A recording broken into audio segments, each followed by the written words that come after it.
കോഴിക്കോട് നമുക്കറിയാം UDF-നും LDF-നുമൊക്കെ പ്രതീക്ഷകൾ, അല്ലെങ്കിൽ ഈ ഒരു തിരഞ്ഞെടുപ്പ് ഫലത്തിൽ അവർക്ക് താങ്ങായി നിൽക്കാൻ പ്രധാനമായും വേണ്ട ഒരു സഹായം അല്ലെങ്കിൽ ഒരു പിന്തുണ വേണ്ട ജില്ലയാണ് കോഴിക്കോട്. ഈ പറഞ്ഞതുപോലെ ഏറ്റവും നിർണായകമായി സൂക്ഷ്മതയോടെ നമ്മൾ നിരീക്ഷിക്കുന്നു എന്താണ് സംഭവിക്കുന്നത്. പക്ഷേ ഇപ്പോൾ നമുക്കറിയേണ്ടത് ഈ ഒരു നിമിഷം അവിടെ എന്ത് സംഭവിക്കുന്നു. സ്ട്രോങ് റൂം തുറക്കുന്നു, അടുത്ത വോട്ട് എണ്ണൽ, തപാൽ വോട്ടുകളടക്കം എണ്ണുന്ന നടപടികളിലേക്കൊക്കെ കടക്കാനുള്ള സാഹചര്യം എങ്ങനെയാണ് രാഗേഷ്?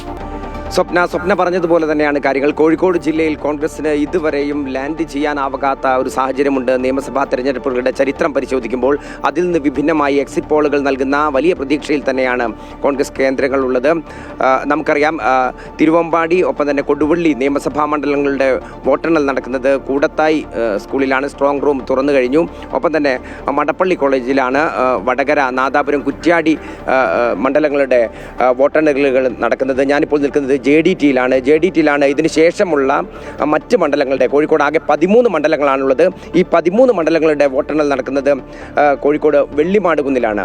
തീർച്ചയായും സ്വപ്ന പറഞ്ഞതുപോലെ തന്നെ കോഴിക്കോട് നൽകുന്ന ഒരു എഡ്ജ് അത് സംസ്ഥാന ഭരണത്തിലേക്കുള്ള ഒരു വലിയ എഡ്ജ് ആയിരിക്കും എന്നുള്ള സൂചന ഇതിനകം തന്നെ പുറത്തു വന്നു കഴിഞ്ഞു. കാരണം ഇടതുപക്ഷത്തിന് വലിയ അർത്ഥത്തിൽ വോട്ടുള്ള ഏകദേശം 11 സീറ്റുകൾ 2 സീറ്റുകൾ മാത്രമാണ് നഷ്ടമായത്. ഇത് വടകരയും കൊടുവള്ളിയും മാത്രമാണ്. ഈ സാഹചര്യത്തിൽ നിന്ന് UDF എത്രമാത്രം മേൽക്കോയ്മ നേടുമെന്നുള്ളത് അവരെ സംബന്ധിച്ച് ഭരണം തിരിച്ചു പിടിക്കുന്നതിന് വളരെ അനിവാര്യമാണ്. അതുകൊണ്ട് തന്നെ അത്തരത്തിലുള്ള നടപടികളും കാര്യങ്ങളും ഒക്കെയാണ് UDF കേന്ദ്രങ്ങൾ പ്രതീക്ഷിക്കുന്നത്. രാവിലെ 8 മണിയോടുകൂടി വോട്ടെണ്ണൽ ആരംഭിക്കും. സ്ട്രോങ് റൂമുകൾ തുറന്നു കഴിഞ്ഞു. 14 മേശകളിലായി 14 ബൂത്തുകൾ എണ്ണുന്ന വിധത്തിലാണ് ക്രമീകരണങ്ങൾ നടത്തിയിട്ടുള്ളത്. പരമാവധി ഒരു ബൂത്ത് എണ്ണാൻ ഏകദേശം 5 മിനിറ്റ് മുതൽ 8 മിനിറ്റ് വരെ സമയമെടുക്കുമെന്നുള്ളതാണ് കണക്കുകൂട്ടൽ. ഏകദേശം ഒരു 8:15 ആദ്യ ഫലസൂചനകൾ പുറത്തു വരും. പോസ്റ്റൽ ബാലറ്റുകളായിരിക്കും എണ്ണുക. പോസ്റ്റൽ ബാലറ്റുകൾ എണ്ണി തീർന്നിട്ടില്ലെങ്കിൽ EVM മെഷീനുകളിലെ വോട്ടുകൾ എണ്ണുന്ന അതേ സമയം തന്നെ പോസ്റ്റൽ ബാലറ്റുകൾ എണ്ണുന്ന നടപടിക്രമങ്ങൾ പൂർത്തീകരിക്കും. ഏകദേശം 8:30 മണിയോടുകൂടി ചിത്രം വ്യക്തമായി തുടങ്ങും.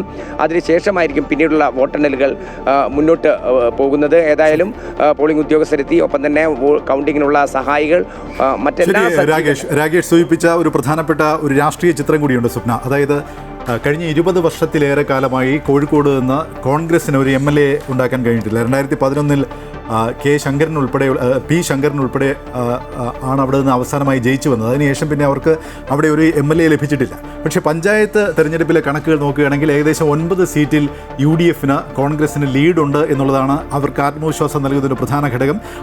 അതിനനുസരിച്ചാണ് ഫലങ്ങൾ വരുന്നതെങ്കിൽ ഈ എക്സിറ്റ് പോളുകൾ ശരിയാണെന്ന് പറയേണ്ടി വരും.